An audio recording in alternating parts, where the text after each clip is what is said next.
This is day 3 of my notice period. யூஷுவலான breakfast extra ABC juice. ரீசெண்டாக ரொம்ப அன்ஹெல்த்தியாக சாப்பிட்டதால அதை மேட்ச் பண்ணுறதுக்காக இப்படிலாம் பண்ணிகிட்ருக்கேன். வேறு ஒன்றும் இல்லை.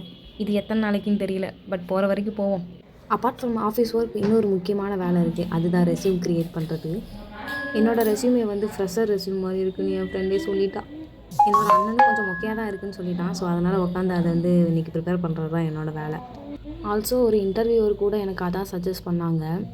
லைக் நம்ம எந்த கம்பெனியில் ஒர்க் பண்ணோம், எவ்வளோ வருஷம் ஒர்க் பண்ணோம் அப்படின்னு கேட்குறாங்க. நான் ஆக்சுவலி ஜென்ரலாக ஒர்க் எக்ஸ்பீரியன்ஸுன்னு போட்டுட்டு என்னென்ன ப்ராஜெக்ட்ஸில் ஒர்க் பண்ணியிருக்கேன் அந்த மாதிரி லிஸ்ட் அவுட் பண்ணியிருந்தேன்.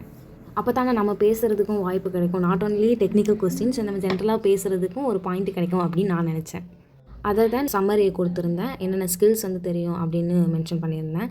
அப்புறம் ஸ்கூல் காலேஜஸ் மென்ஷன் பண்ணியிருந்தேன். அவர் வந்து ஸ்கூல் காலேஜஸ்லாம் தேவையில்லை அப்படின்னு சொல்லிட்டாரு. நம்ம க்ரியேட் பண்ணுற ரெஸ்யூம் ஏடிஎஸ் ஃப்ரெண்ட்லியாக இருக்கணுமாமா. அதாவது நம்ம இப்போ ஒரு கரியர் போர்ட்டலில் ரெஸ்யூமே அப்டேட் பண்ணுறோம் அப்படின்னா ஏடிஎஸ் ஸ்கேனுன்னு ஒன்று நடக்கும். அப்போது அங்கே கீவேர்ட்ஸ் எல்லாம் செக் பண்ணும். 10 ஸ்கில்ஸ் அவங்க கேட்டிருக்காங்க, நீங்கள் 6 ஸ்கில் போட்டிருந்தீங்க அப்படின்னா ஸ்கோர் கம்மியாயிரும், ரிஜெக்ட் ஆகிடும். ஹியூமன் ஒர்க்கை ஈஸியாக்க ஏஐ கண்டுபிடிச்சா அது பாராட்டத்தக்கது.